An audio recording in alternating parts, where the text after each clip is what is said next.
Hi. Hello, come in.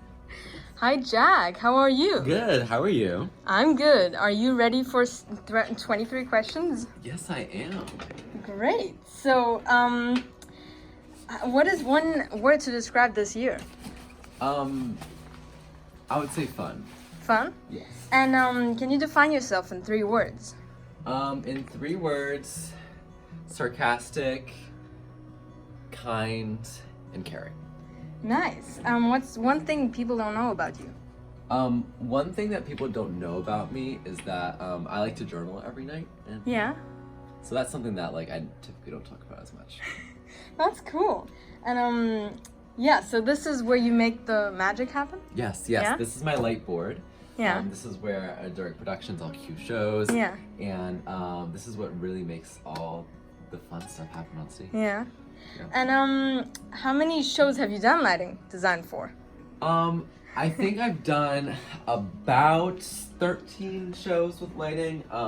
I've done summer camps, Broadway Bound, which is a summer camp that we do here, main stage productions, and other productions in our black box, which is our classroom. Yeah. And we also transfer them to a theater. Thank you. And what was your favorite show to do lighting design for? I think my favorite show to do lighting for would be Matilda, Yeah. because I had a lot of book lights and it was just a super fun show. Yeah. But yeah. And how did you get into lighting? So funny story, I actually got into lighting because I wanted to be an actor before, and I auditioned for the spring musical and I didn't make it, and I was like, oh, that sucks. But I wanted to be a part of it, so I did tech, and then COVID hit. That was my freshman year. And then because I was on the light crew during Big Fish or whatever, which is our freshman spring musical, I got an email from CJ saying, hey, we need a lighting designer for our fall camp. Do you want to do it? I was like, sure. And then since then I've done pretty much every single show. Yeah, that's so cool. Yeah. And what fascinates you about lighting? I would say what fascinates me the most about lighting is how much it adds to stories, and so much what you can do with it, and how much it elevates a production. More than just costumes and sets do, but lighting is the key thing that pulls together their production, and it's most likely really underrated for a lot of people. What is the most challenging thing you come across in the process of doing lighting? I would say the most challenging thing that I've come across is finding a team to help me. Because it's a lot of work, and I would just say it's really hard finding other people that share that common interest and are willing to put in the hard work that it takes. Have you ever been in a production where it was only you doing the lighting, or almost most of the time? Yes, most of the time it has just been me. For a few shows, we typically have me as another person, so me and a board operator, or me and an assistant lighting designer, or me or a master electrician, one of the two. So typically it's about 2, but when I started off, it was just me. Yeah. How did you gain the skills? Where did you? YouTube. YouTube? Yes. And how did it feel sitting up here, or doing this stuff when you know it's one of the last times you'll be in here? Bittersweet. I really love the program. I love doing shows here, but I'm going to school for this, and so it won't be the end for me. But yeah, so I would say it's bittersweet. Yeah.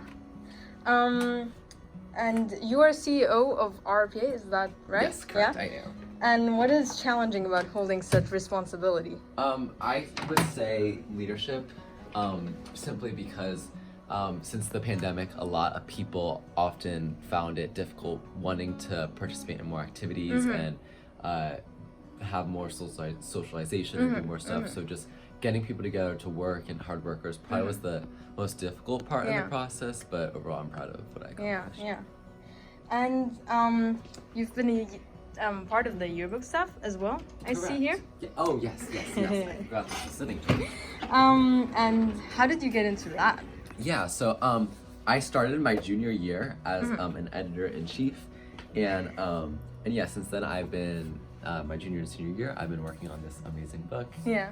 With an amazing team, and I really got into it because one of my senior friends who graduated last year, the year before that was like, you need to take Yearbook because it's a super fun class and you'd be really good at it. Yeah. And I had an extra elective, and I was like, you know what, I'll try it, and I really loved it. Yeah. And I'm wondering, where does designing and writing spreads for the yearbook meet making magic happen on stage? Like, where do the two intersect? What? Yeah, that's a great question, actually. So it's a lot of it was with colors. So this is one of the spreads that I worked on. It's very green and just very white. Let me find one that's a little bit more colorful than I did. But basically it correlates because on stage you have to, here's another one that I did. You have to have like always a primary and secondary color. Yeah. And I use that a lot with lighting. Like I use the rule of 3, whereas like you don't use more than 3 colors on a stage. And yeah, so that's we kind of follow that in the yearbook. Like we have like obviously the background's white, but we use a lot of like in this spread a lot of like kind of purplish blues with the reds as like kind of the secondary color. And that correlates on the stage because you need a consistency throughout the show. But, yeah. Okay, thank you. And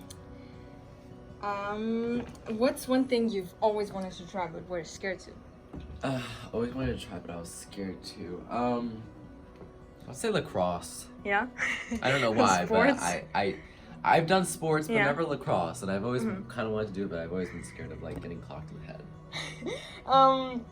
Where are you headed after high school? I think you mentioned this. So. Yeah, so after high school, I'm going to the University of Cincinnati at the College Conservatory of Music, and I'm going to continue my studies in lighting design.